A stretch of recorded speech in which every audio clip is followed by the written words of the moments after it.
Okay, so why don't we get started?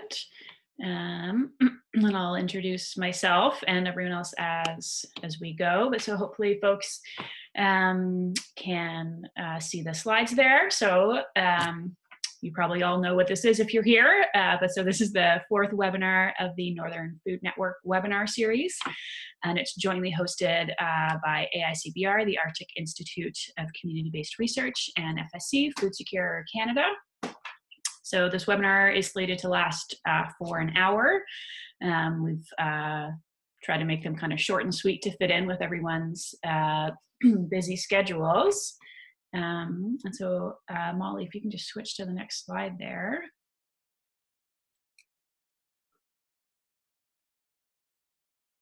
There we go. So just quick tech info if this is your first webinar that you are having with us. So everyone should by default be on mute, and that's just because we're usually a large group, and so it helps with any background noise. But we do encourage you to participate and join the discussion. And so there's two ways that you can do that. One is through the chat box that a lot of you have already been using. And if you want to communicate in the chat box, you have the option of either sending a message to the panelists, which will just be myself, Molly, and our speakers, or you can click on all attendees or all participants, and that'll send a message out to everyone.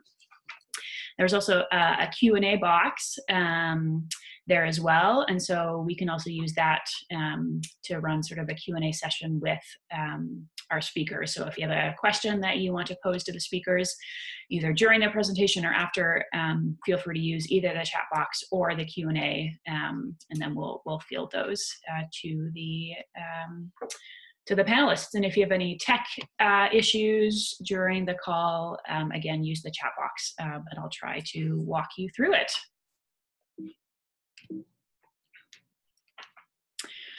Okay, so just to briefly introduce ourselves, again, if this is your first call. So my name is Amanda Wilson, and I work with Food Secure Canada on a variety of issues. And then all of our webinars are co-hosted with the wonderful Molly Pratt, whose video just popped up there. She's just doing some last minute technical stuff behind the scenes. Hi everyone, just sorry to join late. I'm trying to get one of our speakers online, so I might be in and out of video, but unless Mary Jane's on the call. I don't see her there, but I will check down the list in 1 second. So the agenda is up there. So we have two speakers who will be joining us. Mieke from the Gordon Foundation is going to talk briefly a bit about the Northern Food Policy Hackathon that happened last month to kind of set the stage. And then we're going to have Mary Jane Johnson, who's going to speak both about the experience of the Food Policy Hackathon and just sort of reflecting a bit more broadly about country foods, traditional foods, and food policy work. And then hopefully we'll have time at the end to kind of share some updates from our organizations and other folks within the network, and also talk a bit about where folks would like to see this network go in 2018 and beyond. So Molly, do you want to? I can throw it back over to you. Yeah. So as many of you probably know, the Northern Food Network is, we host webinars around the core themes of health, environment, agriculture, and food security. And we've had 4 webinars, as well as 2 other additional policy conversations. And so we've hosted guest speakers from across the North. This is a main space for Northerners and Southerners to share lessons learned and to plan collectively for action on key issues. I'll just introduce Mieke. So Mieke joined the Gordon Foundation in 2016 and is currently the program officer for the North, where she is responsible for the coordination and development of Northern focused programs. In her role, she does research analysis and general program management for the Foundation's Northern programming. Mieke has experience working with international think tanks as a freelance journalist. She is passionate about building a strong Canada that leads the world on important issues such as water and where everyone's voices are heard. Welcome, Mieke. Hi, I guess I'll take it from here. Hopefully everyone can hear me. Thanks for the introduction and thanks for inviting me to the webinar. I'm pretty excited today to talk about a new kind of piece that the Foundation has taken on for the next couple of years, which is the Northern Policy Hackathons. We had our first one in Nain last month, as was mentioned. And it's really exciting and I think quite successful, but I'll let Mary Jane kind of talk a little bit more about that. I'll give you just kind of a brief background on the Foundation, what we do at the Foundation, and then kind of the idea behind these Northern Policy Hackathons and why the Foundation has chosen to kind of approach policy in this way. So there's my information at the bottom of that slide. This is a beautiful picture that I took while I was in Nain, really gorgeous location. We were lucky to be able to go there and experience the community there. If you can go to the next slide, Molly. Perfect. Just a bit of background on the Gordon Foundation. The Foundation is a charitable organization. It's based in Toronto, but we do a lot of work in the North. We've been around for more than 50 years now, and about 30 of those years have involved Northern engagement in some capacity or another. The main focus of the Foundation is protecting Canada's water and empowering Canada's North, and that's really both of those come with a focus on citizen engagement in public policy. So ensuring that Canada's citizens are actively engaged in creating public policy in Canada. We kind of have two main pillar initiatives, and the logos are a little bit messed there, but the first one falls under protecting Canada's water. It's called Mackenzie Data Stream. It's an online platform that allows communities to upload community-based water monitoring. We focus right now on the Mackenzie River Basin, so a lot with the NWT, Alberta, BC, a little bit in the Yukon as well. So that's kind of a big piece of what we do. Surrounding that is conversations around water management, engaging with various First Nations in those regions about water protocols, monitoring, data sharing, open data, all of those kind of interesting pieces. That's not the focus of what I will talk about today, but that is one of the big things that the Foundation does. The second one is kind of the pillar program for the Northern piece of our work, and that's the Jane Glasgow Northern Fellowship Program. It's a really exciting program that's been around for almost 10 years now, and we actually just finished interviewing for our fourth cohort. It's a 2-year fellowship program that engages with Northerners between the ages of 25 and 35.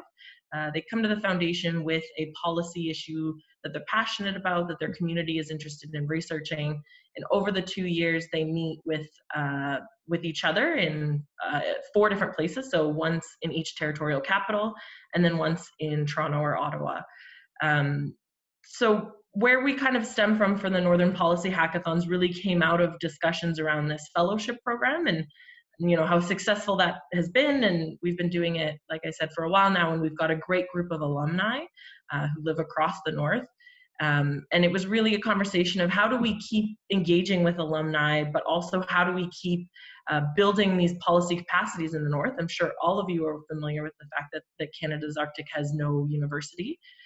So the Foundation is kind of looking at different ways of engaging and building policy capacity in the North, but also having these pan-Northern discussions of bringing people together from the territories to be able to talk about issues that are often similar. We recognize that there are vast differences between the territories and the people that live there, but there are also a lot of similarities, and it's challenging, and I'm sure all of you are familiar with this, to come together and meet in person in the North for various reasons, including getting there is costly and it's challenging. So the Foundation kind of saw this as a really interesting opportunity to look at how we develop and help support really pan-Northern conversations around policy and developing that. So that's kind of out of this fellowship discussion, and what we do next was a conversation around the hackathon, and that kind of stemmed from that. So if you can go to the next slide. So the Northern Policy Hackathon, you may not be familiar with the hackathon and what it is. I was not a couple months ago when we first started this project. But a hackathon is bringing people together for a very brief period of time. It originated in technology originally, and it was the idea of really locking people in a room for 48 hours with some beds and some pizza and letting them solve a problem. That has since been kind of changed to fit a policy conversation, and a lot of various governments across the world have actually done policy hackathons. But the structure of it is similar, is that you bring people from across the spectrum of locations, but also life and experiences. You bring them together for a very short, intense period of time where they focus on solving a problem. By having these conversations with each other, you kind of get somewhere that might otherwise take 3 months of emailing and phone calling. So that's really the mindset behind the hackathon. The goals for our first Northern Policy Hackathon were pretty exciting. We had kind of this wider conversation with our alumni and some of the other partners we work with in the North, and it came to light that food policy was a really important, prevalent issue right now in the North. Also, you know, the conversations that Canada is doing their national food policy at the moment. There's obviously a lot of issues around food security in the North and affordability. And from that, we kind of came up with well, we didn't come up with the concept, but we talked with people and developed the concept that we should really focus on country or traditional food. And so the goal was really, let's have this very focused conversation about country traditional food and create a list of concrete, doable policy recommendations that we can then bring forward to governments and organizations. So, you know, we have talked to various organizations various ministries in government who are interested in kind of these outcomes and hearing from kind of this wide array of people we were able to bring together. So that's pretty exciting. So the main goal, like I said, was really that those recommendations. Second, we were able, a little too fast. Second, we were able to get some funding for further research. So I think Mary Jane might talk a little bit more about that, but a little bit was that we got funding from MyTax and the Maple Leaf Center. You can see their logos there. To further some research on country or traditional food policy. So what kind of questions are there that need further in-depth research that ensure that decisions that are made on food policy are done so with the knowledge that needs to be there. So those were two of the big goals, and of course bringing together this network to have an in-person conversation was another big piece of that. The last kind of piece I wanted to put out there is on this slide is that the foundation is committed to 3 hackathons, one each year for 3 years. The idea behind them, like I said, was policy building, but also having these conversations and creating concrete recommendations. We are looking into our second one now off the heels of our first, and are very excited about the prospect of it. We have not settled on a topic, so the idea really is to have very different topics. So we've kind of talked about clean energy policy, infrastructure, all of that, justice, like those kinds of conversations. But we're kind of looking for any advice we have. If anyone has an idea about something that they think would be really interesting, we'd be happy to hear it. So please feel free to reach out and let me know if you think of a good Northern policy that we could hack. Feel free to email. So you can go to the next slide. So I'm just going to touch very briefly on the first Northern Policy Hackathon that we just held. I'm going to let Mary Jane kind of take more of the lead on speaking of it. I just thought I'd show you some pictures that I took during the event itself. It was held in Nain and Nunatsiavut. We did that. A lot of people asked why. It's hard to get to, and it was logistically difficult. But part of this conversation was really to have these meetings in places that are meaningful for the conversation. Being said that Nunatsiavut is very food insecure and has a lot of challenges around food security. And so we thought it was important to engage with the community there and have those conversations in a place where people can understand that and can relate to it very deeply. We also, the foundation has done a lot of meetings in, the territories, and it was kind of a great opportunity to partner with the Nunatsiavut government and make some kind of new partners and friendships in the Eastern Arctic, which was really exciting. As I mentioned, it is the conversation focused on country traditional food, and we are kind of now in the process of getting those outcomes and the next steps. For us, we have a report that's coming out that we're writing with Stratos, who was the facilitator, and also a very concrete list of policy recommendations. So there's going to be 2 documents coming out of it, which is pretty exciting. Both of them should hopefully should be done this week, and then we're hoping to do kind of a quick turnaround and get them reviewed by the participants, especially the policy recommendations, to make sure everyone's comfortable with what the outcome was. And then kind of get it moving from there. So if you're interested in seeing those documents, again, feel free to email me or reach out. We're happy to share them, and we will be sharing them once they're complete. And then the other piece of it is following up with those research proposals that were brought forward during the hackathon, and seeing, what questions make sense, how to focus those questions, and moving forward on that. So those are kind of the outcomes that we're working on at the moment. So that's pretty exciting. And then you can go to the next one. Yeah, briefly, I think before this might be my last slide, these are kind of the supporters of the hackathon, obviously the foundation, and then the Nunatsiavut government put in a lot of work, both financially, but also on the ground. It was incredibly amazing to have someone on the ground being able to plan a lot of these pieces. And as I said, having it in name is logistically difficult, as I'm sure all of you can imagine. So the Nunatsiavut government was incredibly helpful in that, and we thank them profusely. And then also the Maple Leaf Center for Action on Food Security, MyTax, and then the Community Foundations of Canada all kind of supported the hackathon as well, which was really exciting. And then the next slide. Perfect. So that's kind of it for me. I'm happy to answer any questions you might have about the foundation, the hackathon model, the hackathon itself, although I think, like I said, Mary Jane might be able to answer those as well. But if you have any other specific questions, feel free to ask them today. Or if you'd like, there's my email and my number. Please feel free to reach out. I'm happy to have any conversation anyone feels they want to have with me. And then we have our foundation website at the bottom, which is gone now. If you want to check out more about the foundation and the work we do, feel free to check our website out. We just got it redone earlier this year, and it looks really great. So. Awesome. Thank you, Mieke. And so maybe just before we jump to the Q&A, we are having some technical difficulties with our second panelist, as often happens with these webinars. So Mary Jane, if for some reason you can hear us and you are on the call and we have not been able to track you down, if you could just write in the chat box or get in touch with Molly. And assuming that does not happen and Mary Jane is not able to join us, I wondered if Mieke, I know you said a couple times, I won't go into this because Mary Jane is going to speak to this, but in case Mary Jane is not going to speak to that, I wondered if you could maybe just take a couple minutes and just say a bit more about the hackathon itself, and then I'll open it up to questions and we'll see where we're at. Sure. Do you want me to get into that now? Yeah, maybe just kind of briefly, and then we can kind of bring in if folks have specific questions, and then if we're able to connect with Mary Jane, we'll bring her in at that point. Sure. Yeah, well, I guess I'm back.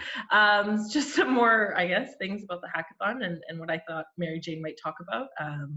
We had, like I said, a really great conversation. We had 21 participants from across the north, so that's the 3 territories and Nunavik and Nunatsiavut. So it was great to have the representation from everyone. And the way that the hackathon worked is that we had 4 focus themes that we had created based on research and conversations that we had from experts across the north and the south on food security, food policy in the north. And so those were conversations on country food when it comes to the selling of it. So market economies, buying and selling country food. We talked about sharing country food across jurisdictions, but also in schools and hospitals. We had a conversation about collecting country food. So what kind of policies impact the collection of it? And then the last one was other, which is challenging, but I thought was really interesting. And I think they came up with some really cool recommendations. But just what other policies are there that impact country food that aren't necessarily something that is the Meat Inspection Act, but something that's a little bit more out there. They talked a lot about education and training and parks and conservation. So those were the conversations had in that last group. A little bit about the structure and kind of what came out of it. It was great. I think it was really interesting. It was the first one the foundation did, so we had some learning, I think. And the recommendations that came out of it are pretty exciting. I don't want to spoil too much by saying what they are before they're all fully fleshed out. But it was things like recreating a federal food inspection act that sits parallel to the Meat Inspection Act. And how do you engage with Indigenous Northerners who are then able to inspect it using Indigenous traditional knowledge, as opposed to sending it south, which makes it extremely difficult to sell in any feasible way. That, of course, was a conversation that was really interesting. I think this probably doesn't come as a surprise to anyone on this call, but selling country food is not something that's agreed upon across the North, and there are very varying opinions on even if it should be done. But I think a lot of people said that the policies should be in place, and then communities can decide if they believe that is something that should or shouldn't be done. The sharing conversation was also really interesting. I think a lot of it ended up around the transportation of country food, which was a really interesting conversation. Again, a lot around monitoring it to ensure the safety of it. Is there room for sharing it across the North? We had the conversations about, we hosted or co-hosted, I guess, a community gathering with caribou that we'd ordered from Nunatsiavut, from Rankin Inlet. Kavalik Foods, and it was I think it took 5 plane legs to get to Nain. So you can only imagine the impact that has, not only on the food itself, but the cost of shipping, and also honestly on the environment. So it was a conversation of how do you share it. Is there a way to do preference for country food on flights? Does it make sense to do one flight across the North every week that's just for country food, shipping to various communities you need it, and sharing and trading and all of that? So that was a really interesting conversation, and I think some really cool things came out of that. Collecting country food, one of the really interesting recommendations was around training. We had some great hunters from Nain, and one of them mentioned that there was to do research on seals, they had to take a humane seal killing course to be valid for the Canadian kind of federal research piece of it. And that course is in St. John's. And so, from Nain to St. John is an extreme cost. And it was kind of a conversation around, well, the Inuit have been hunting seals humanely for thousands of years. Why do they have to pay X amount of money out of pocket to get to St. John's to take this course? Is there no way of bringing the course to them, or having a traditional knowledge aspect of it, or that? So it was all those kind of conversations. I think it was really interesting. And like I said, we had people from across the spectrum. We had, young hunters to elders to government officials. We had some federal officials there, which was really exciting. We had people who are food experts. We had nutritionalists. It was really great. And I think that kind of shows in the recommendations. And I'm really excited to kind of get those really focused. I just got the draft report from Stratus, which is really exciting, and they talked a lot about some of the themes that they heard throughout the 2 days. And I think the one that obviously, again, I'm sure is no surprise, but was really exciting is the importance of Indigenous traditional knowledge, or traditional knowledge, and the role that can play in country traditional food policy. So I think that is an exciting piece of it that I'm hoping will fleshed out a little more in the report and the recommendations when you hopefully see them, and whenever they come out. So I don't know if that's enough, or I can talk more if you'd like. No, that was great. So maybe I'll invite folks, if you have questions for Mieke about the hackathon, you can either use the chat box or the Q&A function. And so there's one question already up there in the chat box from Michelle Ryan. Mieke just asking about if you lessons learned in terms of the hackathon as a model, in terms of, is there an ideal sort of like size and format, sort of lessons that folks could take to apply that model to other situations? Yeah, it's a good question. Before we did our hackathon, I had talked to various people in, I think, 3 or 4 different countries who have done hackathons. The recommendation that I was given, and I think worked quite well for us, was you want, size-wise, you want about 5 or 6 people per kind of theme or focus group that you have. We decided to have 4 themes, so we had about 20 people, which was, 5-ish. In each group, and that really was a good amount. You don't want too many people crowding each other out. You really want to have that discussion, and once you get less than that, we had 1 or 2 groups that people had to leave early, unfortunately, and you could tell that with 3 or 4 people, it's the flow isn't quite there as much. As for the group for the entire hackathon, we've kind of had conversations about we had 20 participants. We were looking for 20 to 25 for our first one. So pretty happy about that. We have talked about doing a bigger one, maybe our next hackathon having 40. It is an interesting thing. It does involve a lot more logistics and having the support there.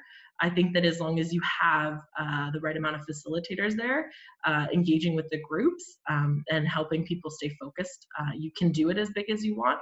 I've heard of hackathons that have upwards of 100, 150 people. I'm not sure that we're quite ready to get there. It's a lot. I liked the 20. I think 20 to 30 was a good amount. We did have some lessons learned, absolutely. I'm compiling that myself.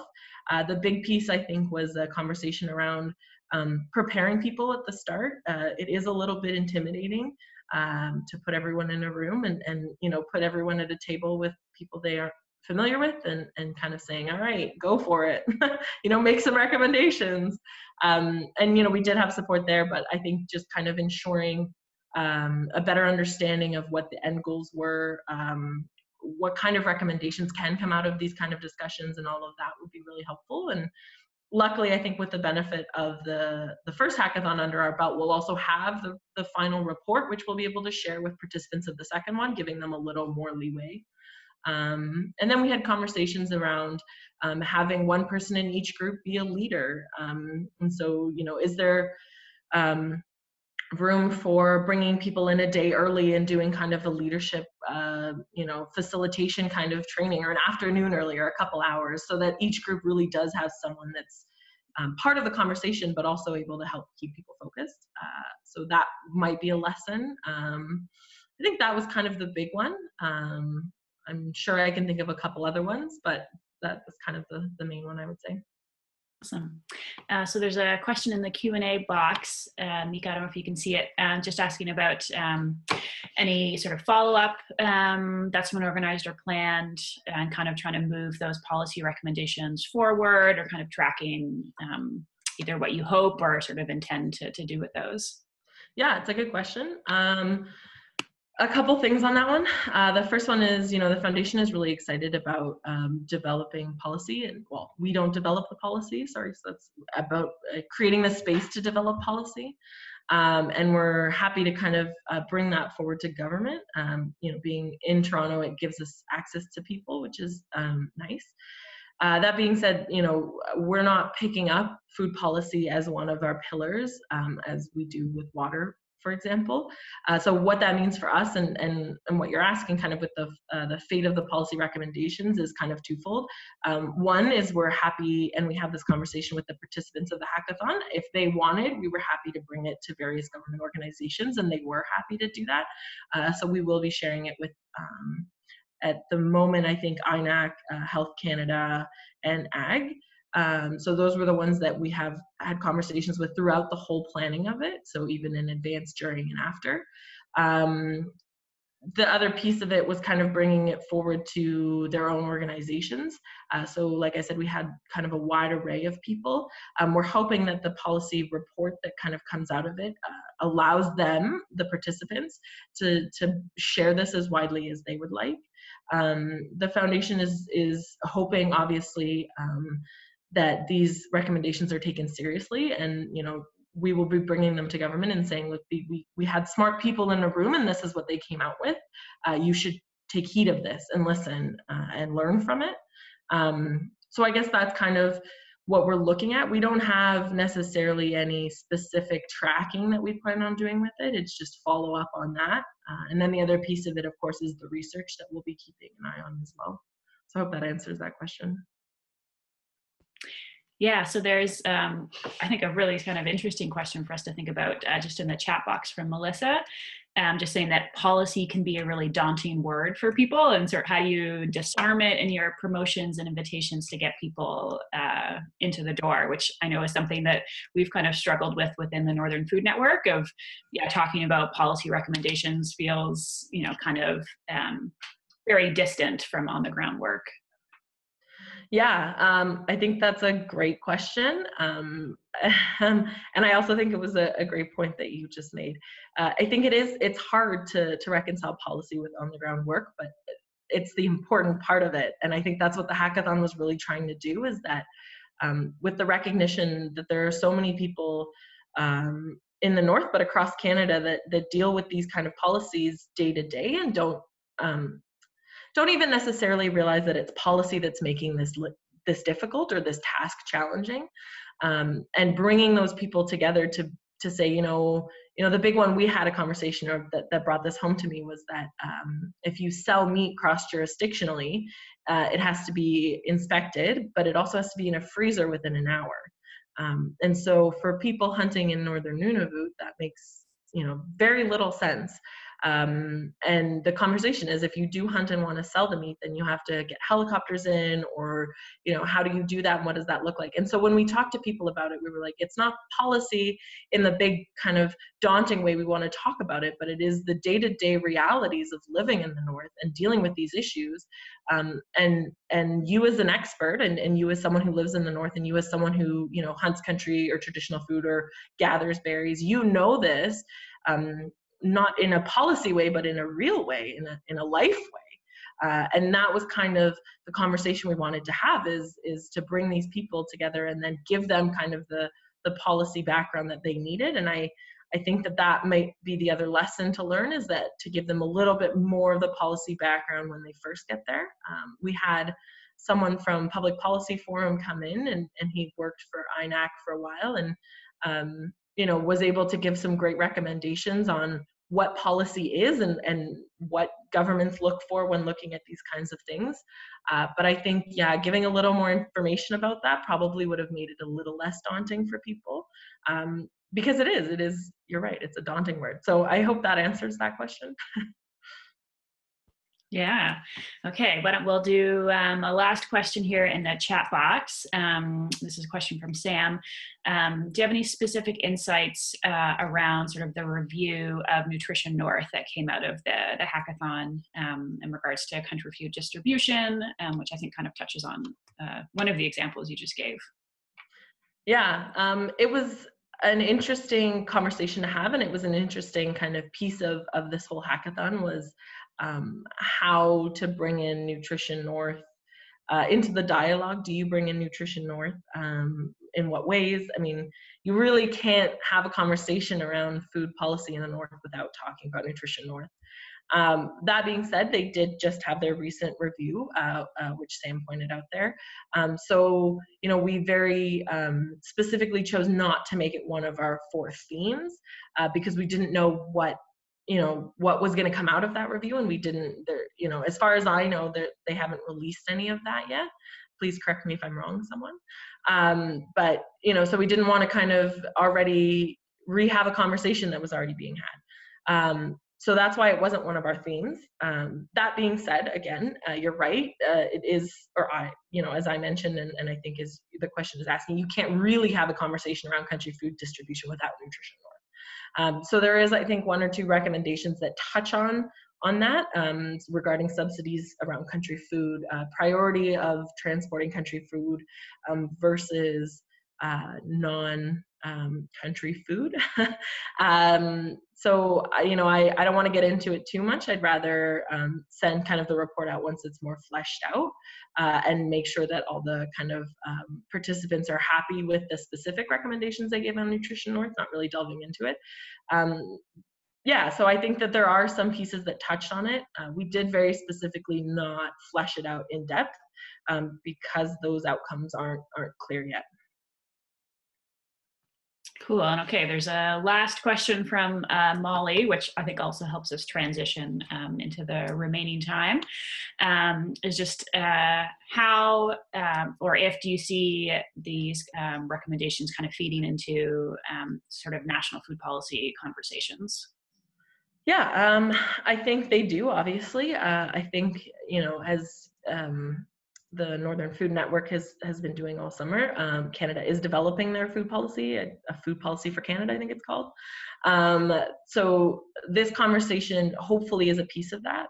You can't talk about food policy in Canada as a whole without talking about country or traditional food in the North. It's a huge part of the food in the North, and the conversations that are being had there. So I think that my hope obviously is that, you know, they take into account these recommendations. We have talked to Ag and Ag Food, I think is the official title, of the ministry that is doing the food policy. They actually also sent one of their policy analysts to the hackathon.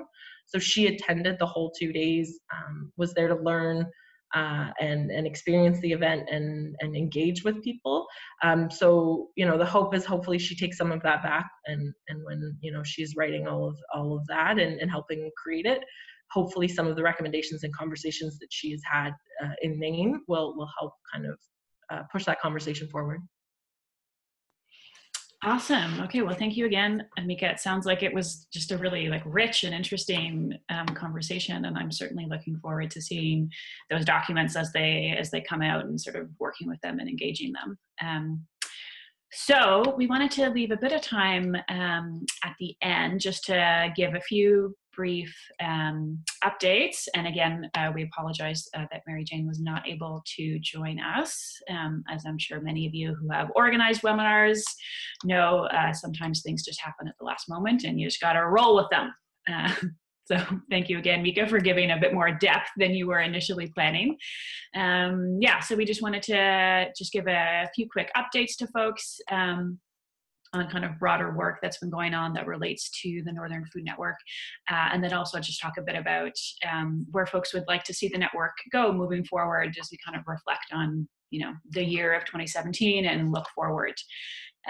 So kind of two quick updates from Food Secure Canada that I just wanted to flag.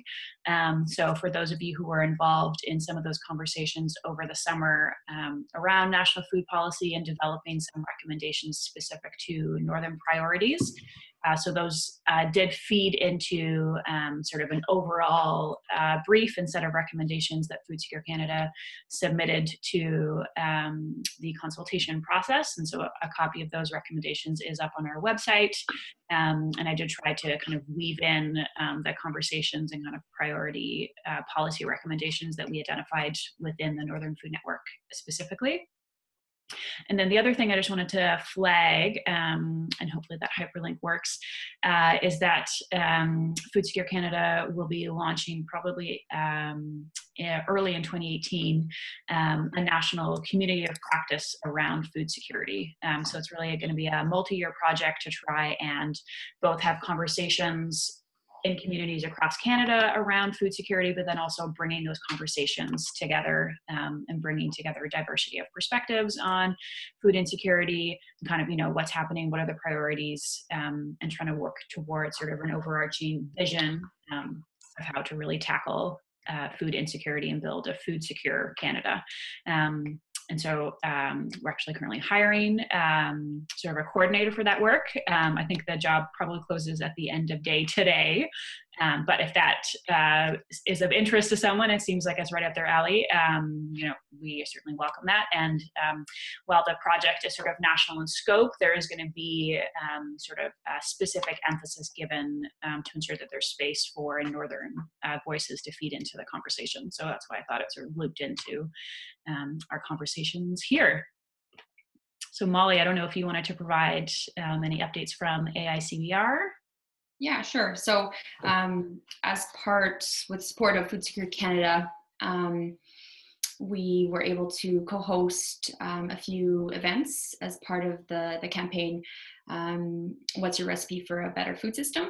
And so that was co-hosted with a fellow nonprofit here in Whitehorse called the Yukon Anti-Poverty Coalition. And so those events kind of happened throughout the summer and beginning of September.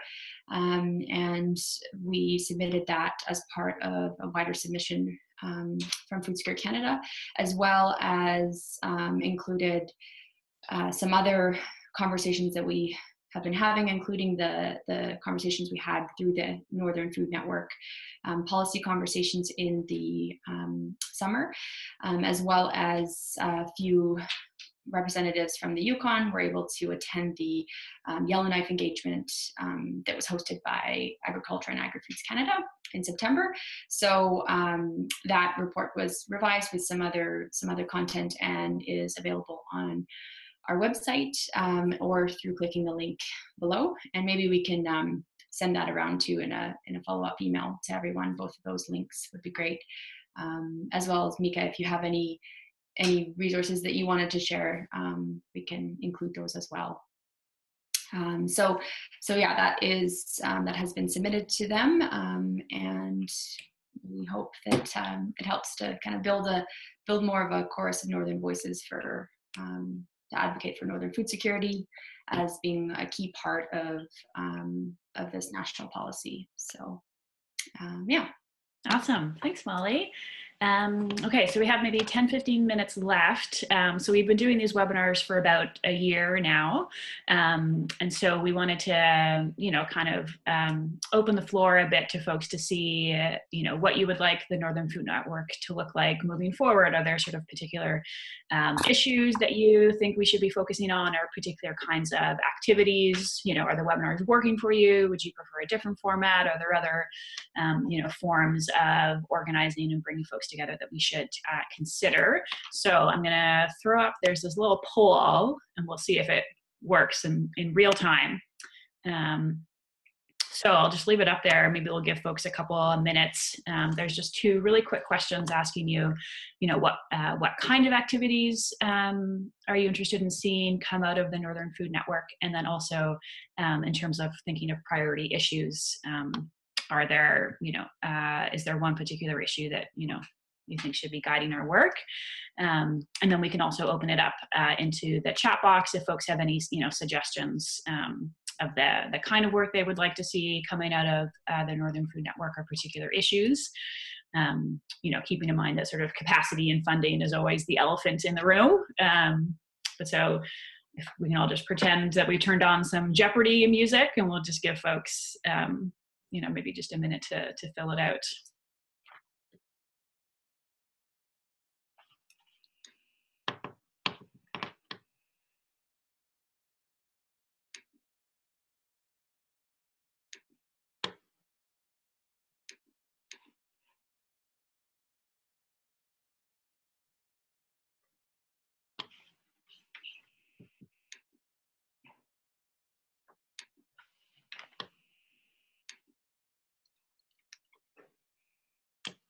I don't know, I don't think folks can see this, but as the administrator, I can see it happening in real time. So it's very interesting.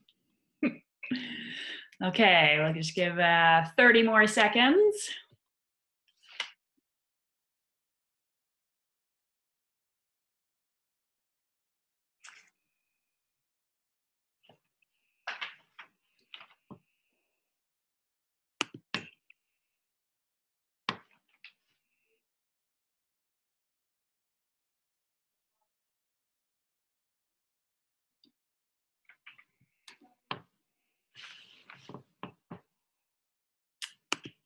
Okay.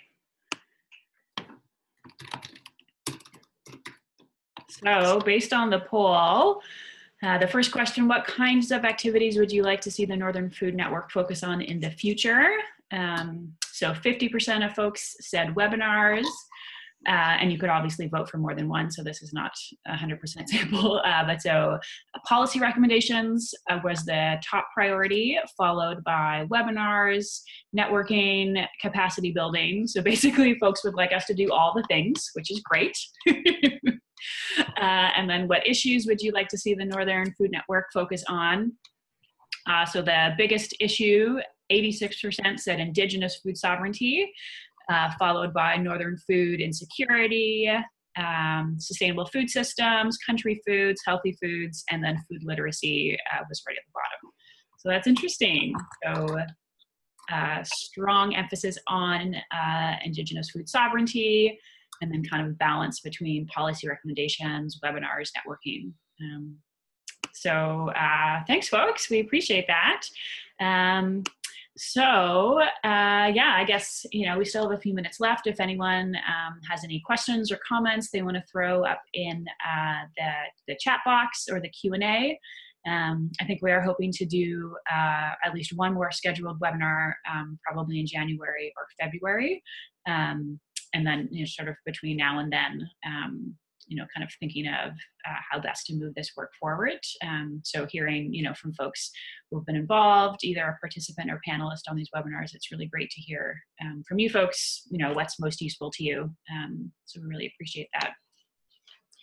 So I don't know, I'll give folks a moment if you have any questions or comments you want to put in the chat box.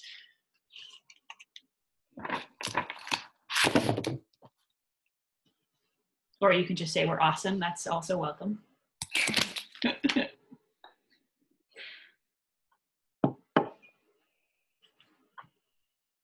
Yeah, another way to send us feedback is by filling out the evaluation. So that really does help us kind of shape, identify other speakers that we can invite to future webinars, as well as just help improve the webinar for folks. So please do fill that out when Amanda sends it. Be much appreciated. Okay, so I'm not seeing any questions or comments in the chat, so maybe we will draw this webinar to a close. Oh, one just came up. Oh, okay, a couple just came up all at once. Hold on a second.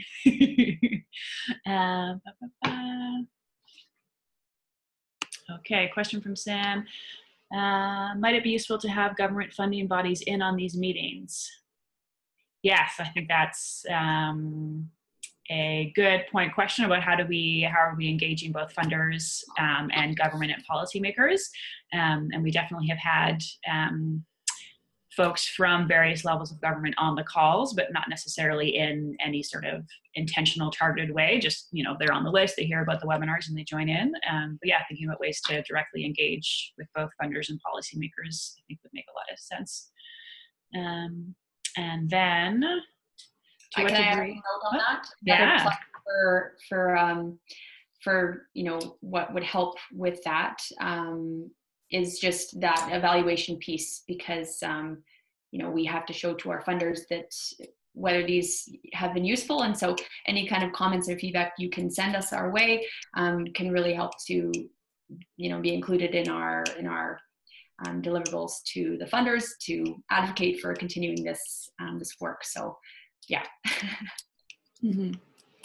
Yeah, and I see a couple more questions there that I think are more sort of questions for us to think about in doing this work. So a question from Beth, to what degree can sharing the practical knowledge, so hunting, cooking, preparing country food with a general population, help surface this as an important and relatable issue? So again, I think making that connection between, on the ground work and then policy recommendations. And so thinking about, like sharing knowledge and capacity building as kind of an in-between way of doing that. So I think that's a great thing for us to think about. And then a specific question around protecting the porcupine caribou against drilling on the US side play into our efforts. And I would say at this point, it does not, just because that's not something that we have currently done any work on, but maybe that's something for us to check into more. So thank you, Emily, for that question. Okay, and then last question here. Is there a Northern Food Network framework for community engagement with First Nations people in the North? From Jeff. So that's a great question. And so within the Northern Food Network, we certainly within FSC and within AICBR as a whole certainly have protocols and guiding documents for engaging with Indigenous communities, but I don't think the Northern Food Network specifically itself has done work to specifically develop some protocols around that. So that might also be another important priority area for us moving forward. So I appreciate that, Jeff. Thank you. Okay, so yeah, unless there are any more questions or comments, and of course you can continue to send those to us via email post-webinar. Thank you everyone for joining us. And as always, we'll send out a copy of the slides and a recording of the video to everyone who signed up for those who couldn't make it on. And we look forward to continuing the conversation. And thank you again, Mieke, for joining us. So hello, Northern Food Network. We have Mary Jane on the line here. We just wanted to record her presentation so that we have a chance to share it with all of you and get her important insights from the hackathon. And Mary Jane, thanks for taking the time to do this. So Mary Jane is the champion for Indigenous language revitalization and represents Kluane First Nation on the Yukon First Nations Heritage Group, a CKE Natural Environment Park Management Plan Steering Committee, and the Dan-KE Renewable Resource Council. In her current employment with KFN, she works with the Yukon government, Yukon Self-Governing First Nations, and Parks Canada on co-management of heritage and culture on KFN territory. She's also the happy and busy grandmother of 8 grandchildren. Take it away, Mary Jane. Good morning. Uyinji Dunke Gudia. Uyinji Gujenge Mary Jane Johnson. Kluane Mun is where I grew up, where I was born, at Kluane Lake here in the Yukon Territory.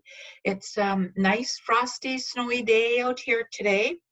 And a month ago, I had the opportunity to travel to the other side of this wonderful, vast, vast country to Nain, Newfoundland, or Nain, Labrador, Nunatsiavut.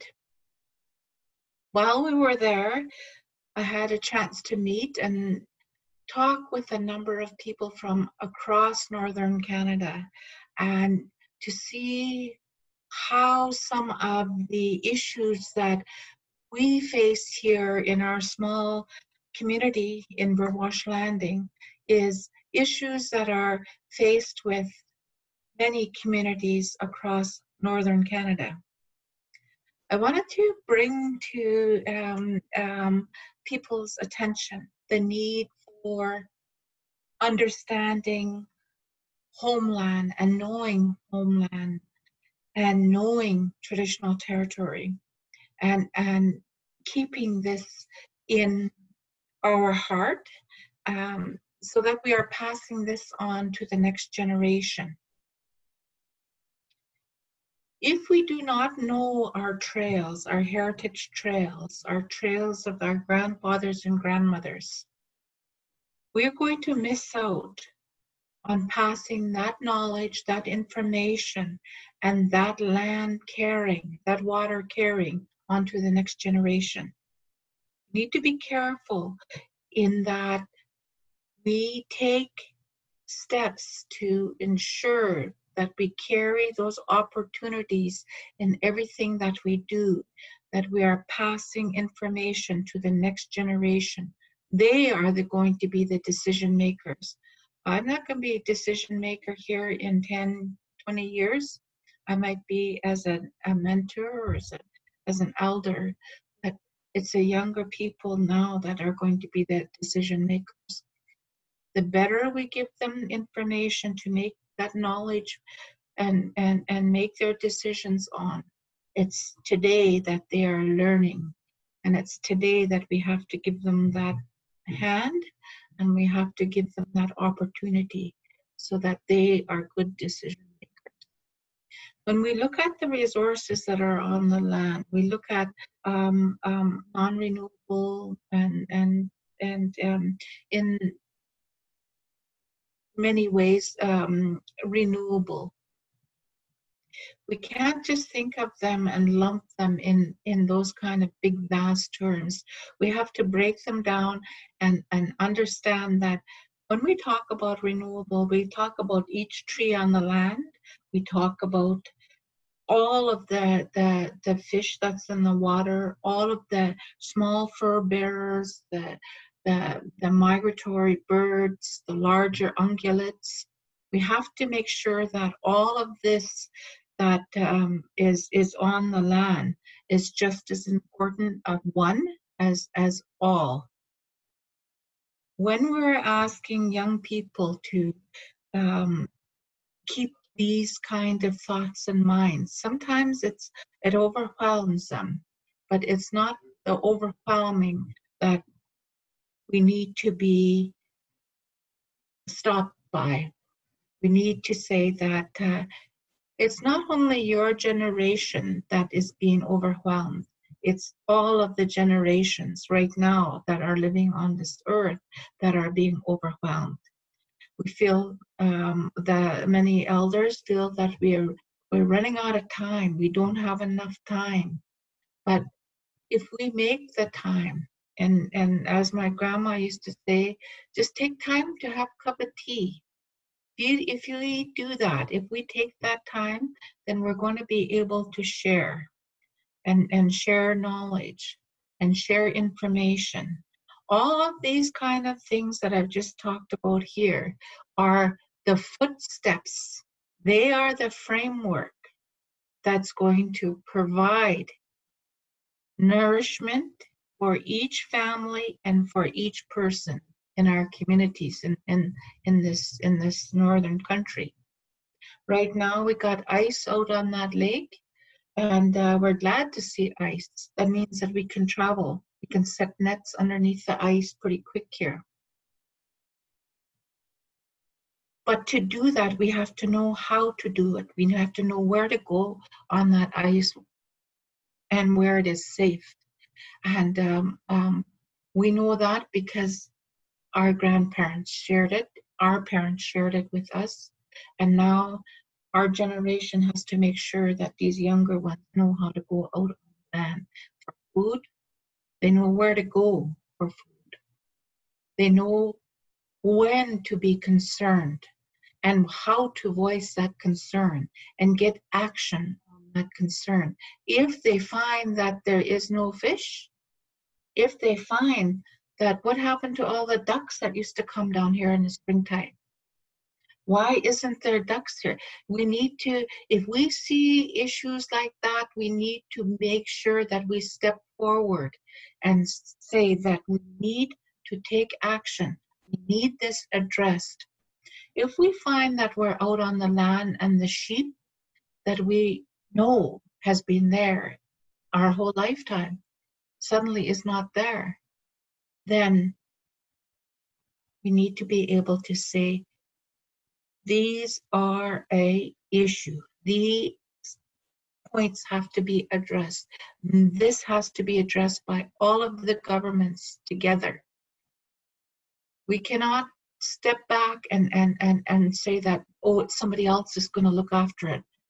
We have to be able and confident in our ability to say, this has to be addressed and make sure that they are.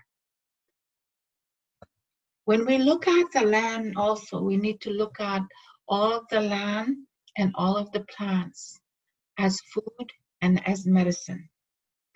Food that provides good health, medicine that helps you keep good health.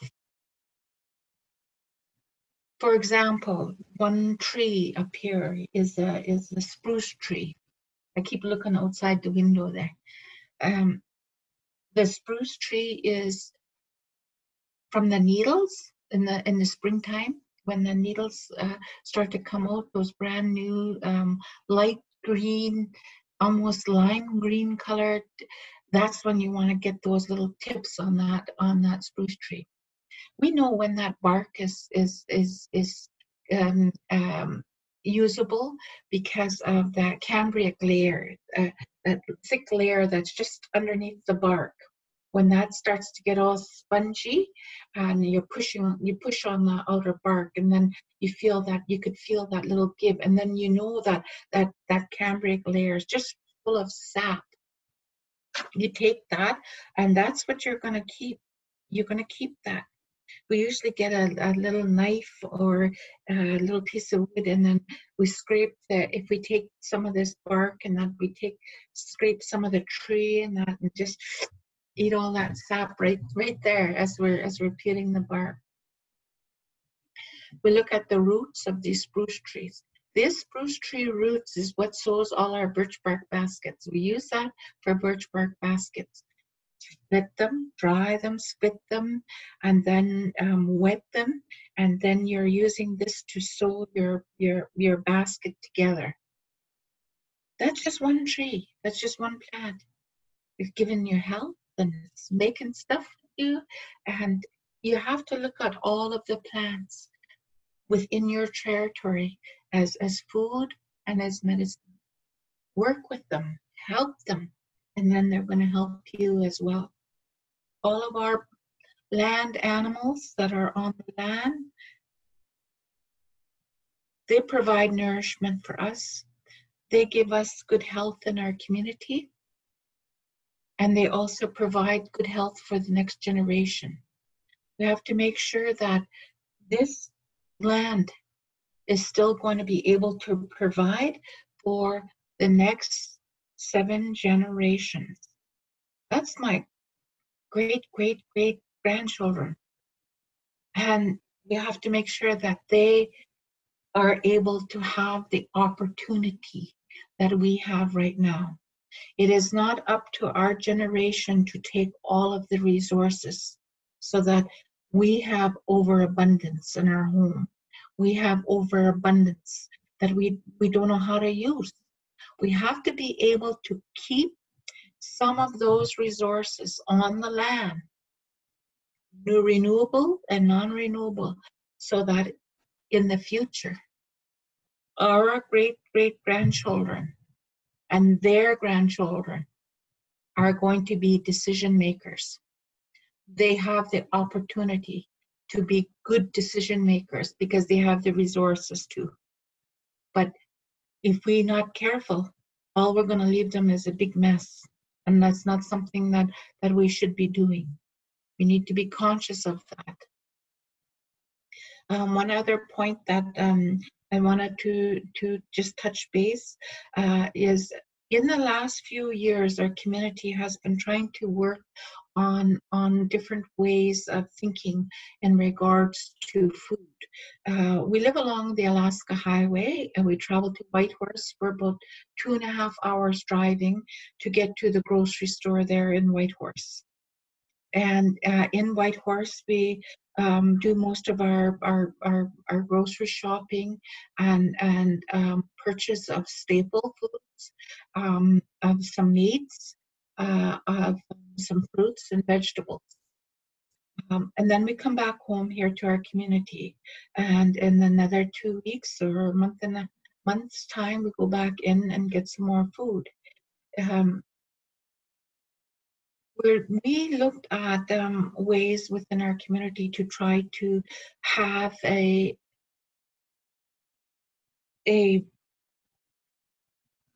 small provision of vegetables by having some community greenhouses. There has to be buy-in by all of the community members to make this kind of project work. In our case here, it fell on the shoulders of maybe 2 or 3 people within the community, and they ended up doing quite a bit of the watering, the pruning, the picking, and the caring for, and it's hard to get everybody to chip in. But to make something like this work, everybody needs to chip in. We just haven't figured out how to make this work. We have no plans for any kind of fruit or berries at this time for planting, but definitely by going out and knowing the trails and knowing the land, you know where to go and get good berries. You know that what berries that are out on the land and where they are. But that's only if you know where to go. You have to know where to go out on the land to get this. I know that in different places on this land in around our area, we've had some big changes that have come about from the melting of glaciers. And toward the south of us, about 42 miles, around 60 kilometers, there's a huge toe end of the ice fields. And this is called the Kaskawelch Glacier. Off of the Kaskawelch flowed a river called Nunatsiavut, Slim's River. What happened in this last year is that glacier has melted back. It has melted back, and where the water has flown out in through to the Nunatsiavut, Slim's River, it is now flowing down in through to the Kaskawelch. This has caused the river to dry up and has caused our lake level to drop about 8 feet. That's over 5.5 meters. We don't know the impacts that's going to have on the water temperature and the fish in our lake yet. We're just starting to do that kind of studies. We'll find out. We don't know what the impact is going to be to us in the coming years. We also have another big change that has happened within the last 40 to 50 years, in that we don't get snow until almost the last part of October. Usually we used to get snow around the first week of September, but now we're not getting snow, and the snow is not staying in the ground until almost the end of October. And the Kluane Lake is not frozen. This is in the toward the end of November, and the lake isn't even frozen. We should be traveling on that lake and fishing, doing all kinds of activities right now, and we're not getting that. And I'm not too sure how much time I've got left here. I'm just going to hang that up, and we'll see if we can add anything more. I'm not too sure if I have anything more to say. I just wanted to say thank you for this opportunity for me to speak and to share some thoughts. And I just wanted to finish up to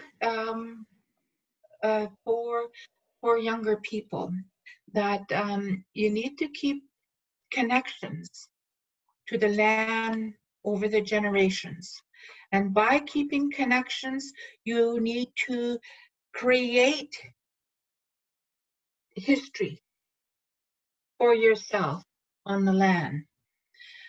And by creating history and keeping the history of the land and keeping the history of your family and of your community, you're honoring that knowledge that has been passed down for so many thousands and thousands of years. You're honoring that, but you're also honoring yourself and your ability to carry yourself forward. I wanted to say that in many places around Northern Canada, many First Nation communities are healing, and they're healing by understanding their place on the land, their place in the community, and by healing, you give yourself hope, and hope is what will carry us forward. Thank you. Thank you, Mary Jane. That was a very powerful speech, and I'm sure sharing this with with others will be equally impactful.